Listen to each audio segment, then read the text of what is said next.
Good evening and welcome to today's episode of In Focus, where we explore the key stories shaping the Middle East and beyond.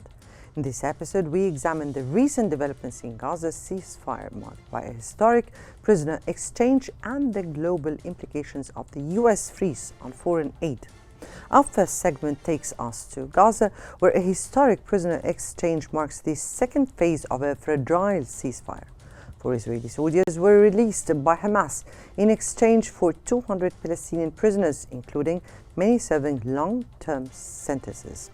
This moment underscores the resilience of the Palestinian people and the ongoing struggle for justice and freedom in the face of Israeli aggression.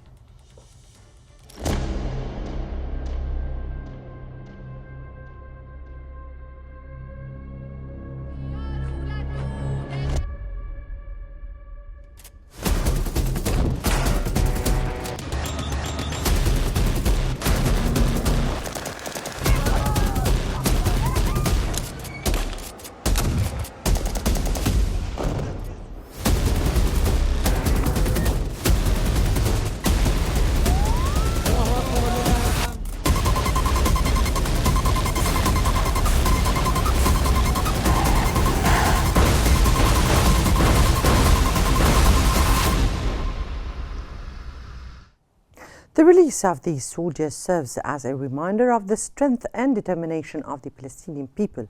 However, Israel's refusal to honor its commitment under the ceasefire, such as allowing displaced Palestinians to return to their homes, exposes its unwillingness to contribute to lasting peace. This fragile truce underscores the need for continued international support to alleviate the suffering of Palestinians and hold Israel accountable for its violations.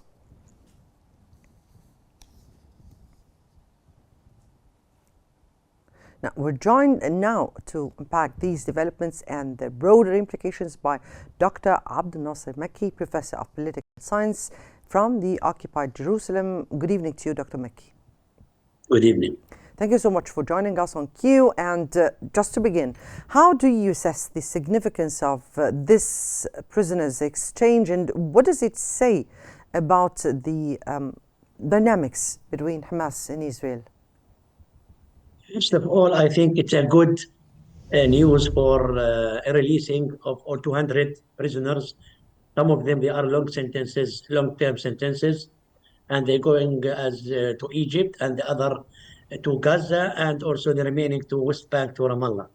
So I think it's a good and positive steps for the Palestinian and also for the Israeli to release 4 women soldiers, as you know, and it was good for them also that nothing happened, no harm for them, and even when they went to the hospitals today, when they have been inspected by the hospitals, nothing, they are normal. The significance of this is that now the negotiation between Hamas and Fatah and the agreement now is continuation, and we hope that it will continue until this stage, which is 42 days. And as you know, every week they will be releasing 3 or 4 from the hostages, while also for the Palestinians also release prisoners until to reach for 1,690. Also next week they will be, and it's also the significance of this step is that it will lead that to the next week we will have also negotiation to discuss the next step, next stages, next phase, yeah.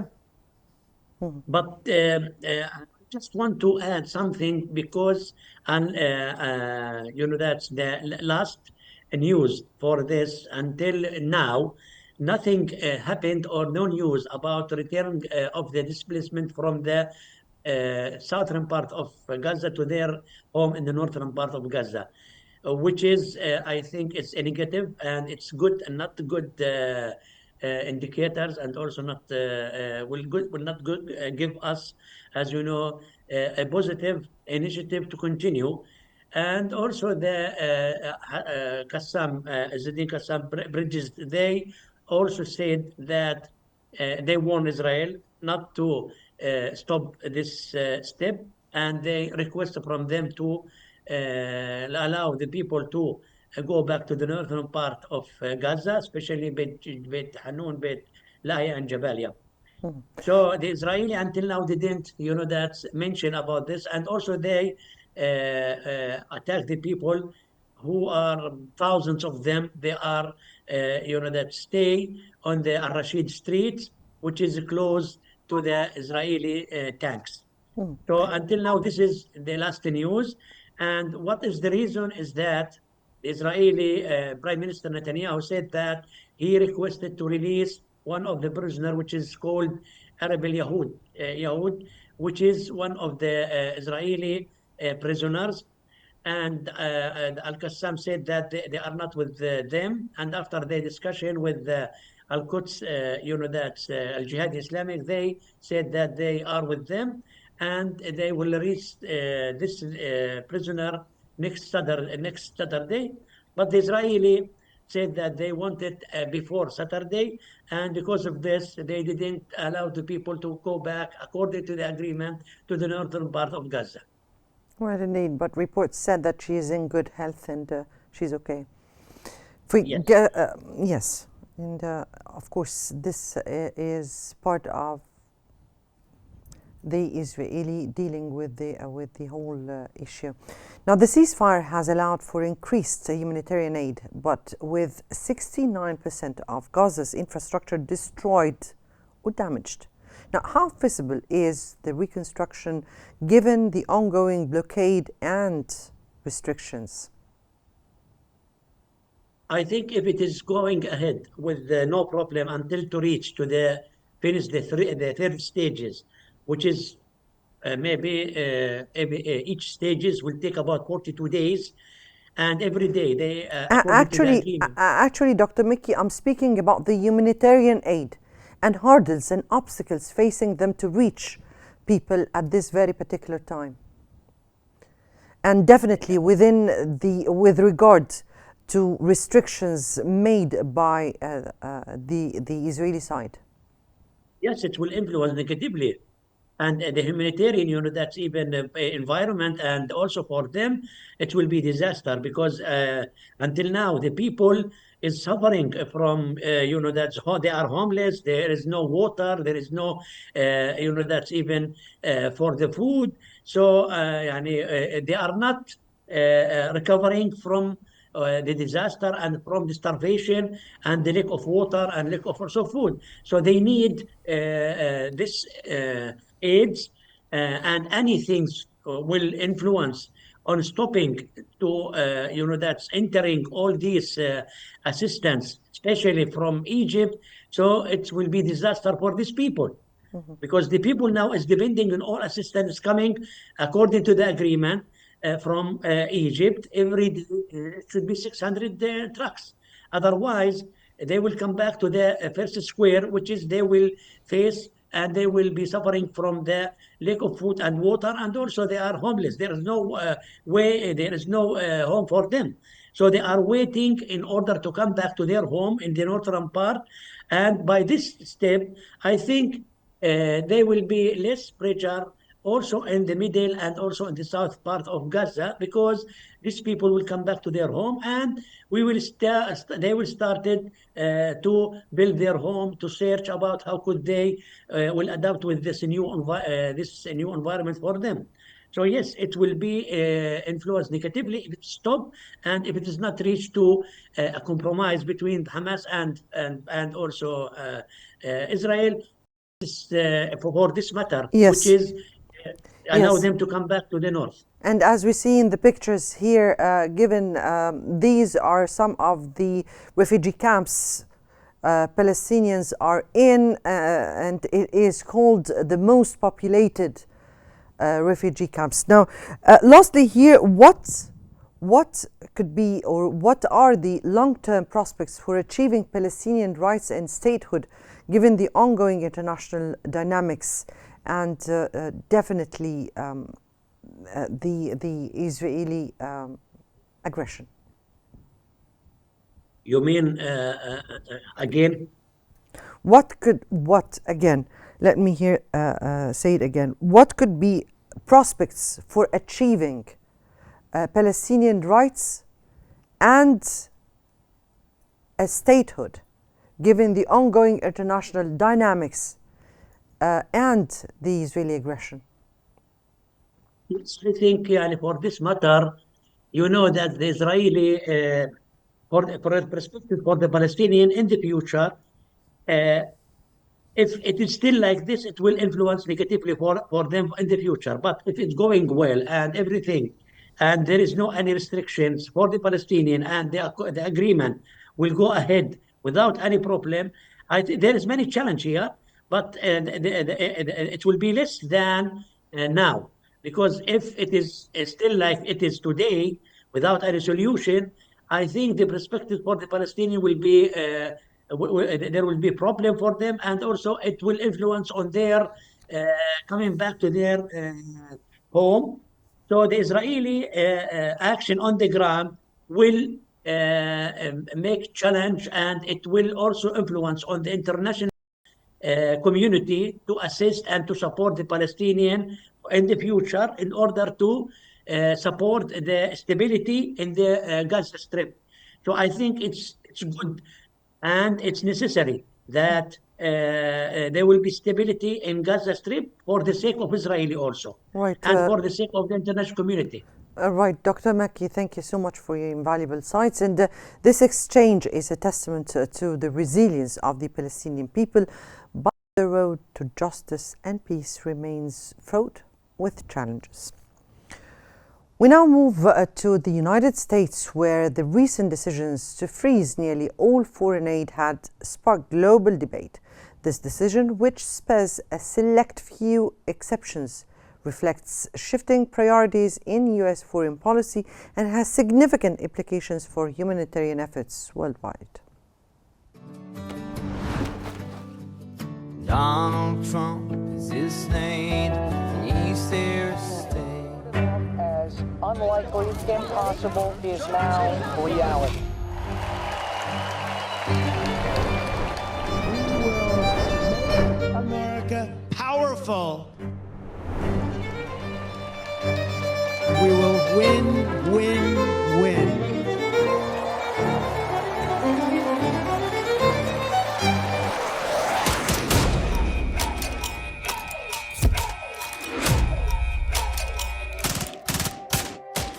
And we will make America great again. Let's do it already, we will very quickly make America great again. The Trump administration's decision to freeze foreign aid has drawn a wide range of reactions. Supporters view it as a move to reevaluate global assistance in line with national interests, while critics warn of potential humanitarian consequences for regions heavily reliant on U.S. funding. This policy decision highlights the delicate balance between national priorities and international commitments.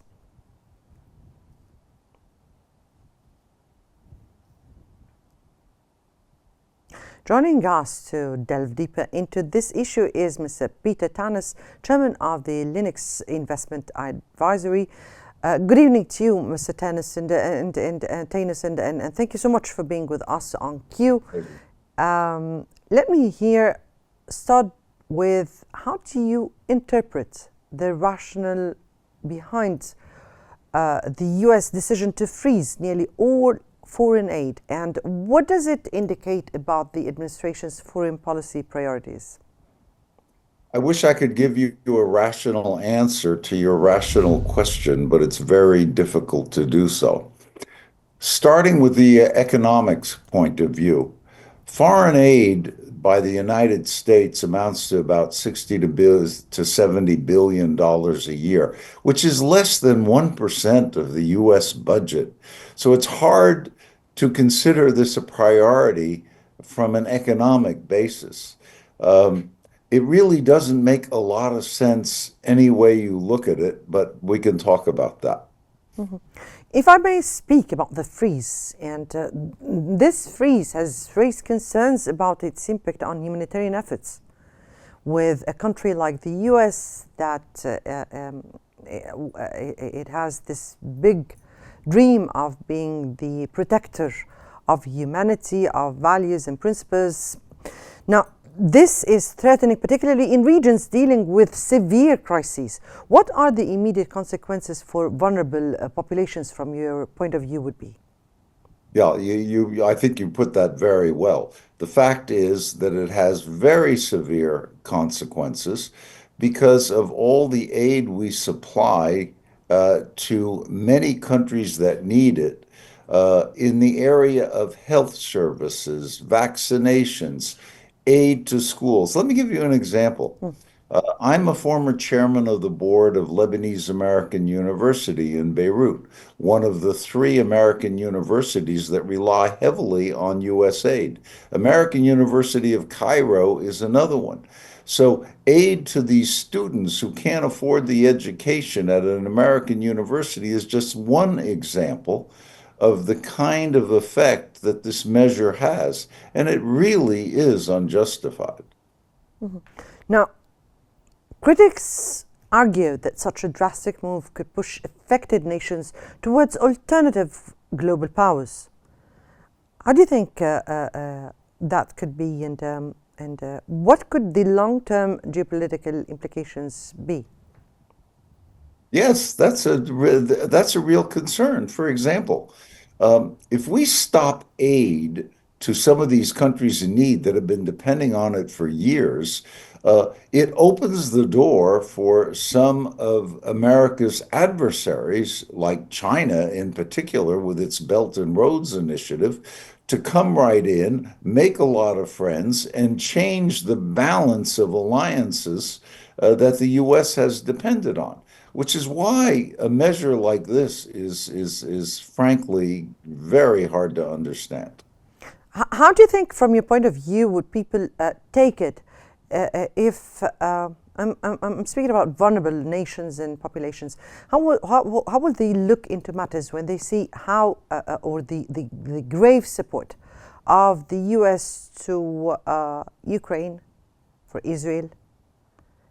And on the other hand, the U.S. freezing its aid for humanitarian aspects. How do you think people would look into that? Yeah, I mean, you pretty much answered the question. Nobody is going to look at it very favorably.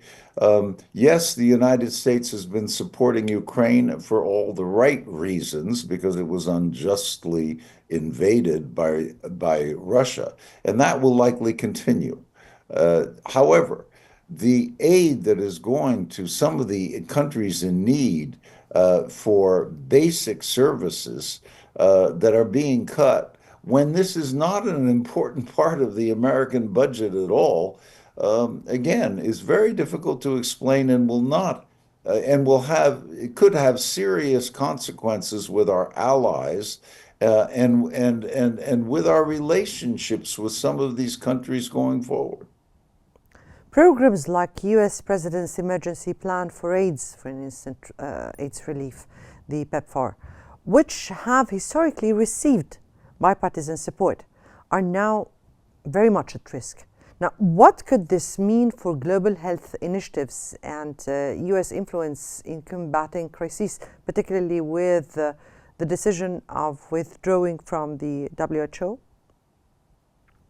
Yeah, remember, this is a 90-day suspension, but of course, a lot of damage can be done in 90 days. One has to hope that the administration and others involved will come to their senses and put an early end to this ban on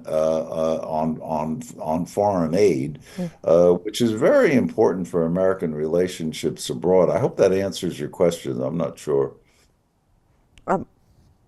Hopefully, we'll see. Remains to be seen the answer to my question in this upcoming stage or after the 90 days you're speaking about.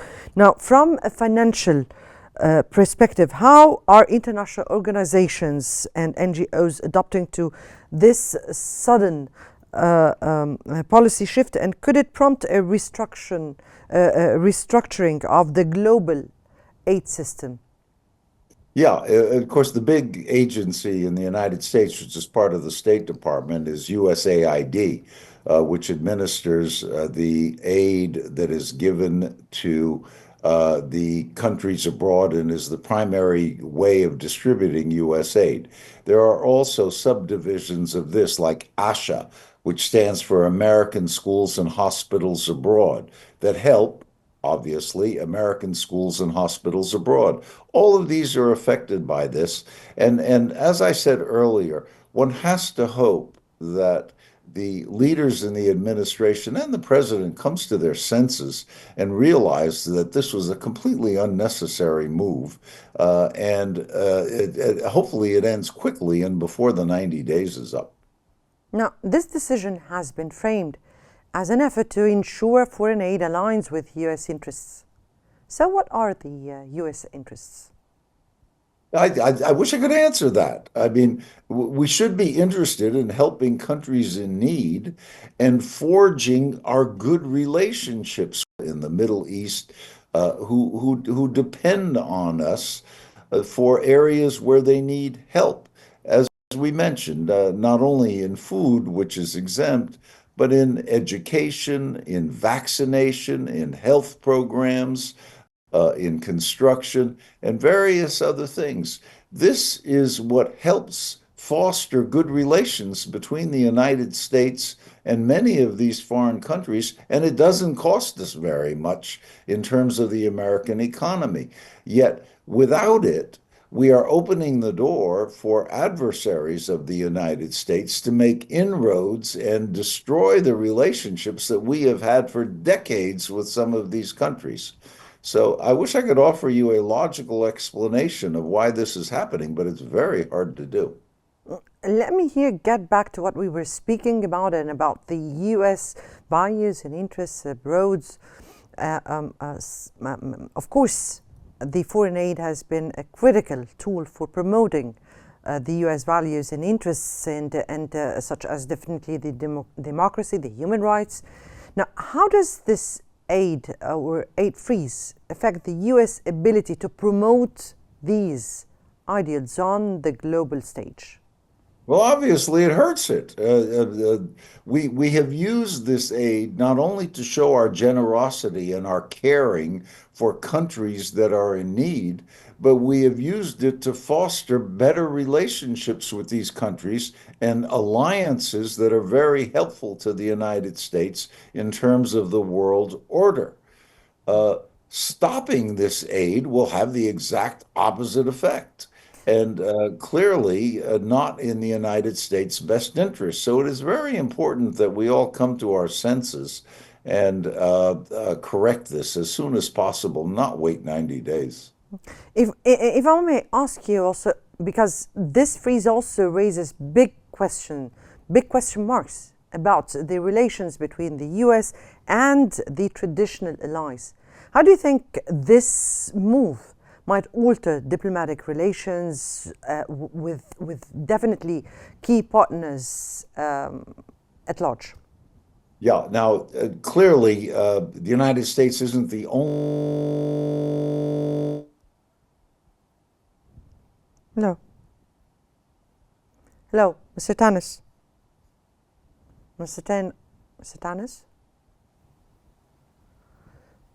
Well, it seems that we lost contact, but it also was a good conversation with Mr. Tanis here about such an important issue.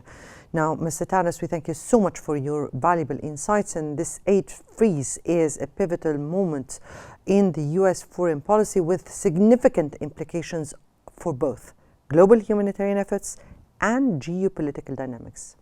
Today's discussion emphasizes the stark realities of global politics, from the challenges of Gaza's ceasefire to the devastating impact of the U.S. foreign aid freeze. These stories underlines the urgent need for accountability and justice. Many thanks for joining us on In Focus, and we'll see you next time. Good night.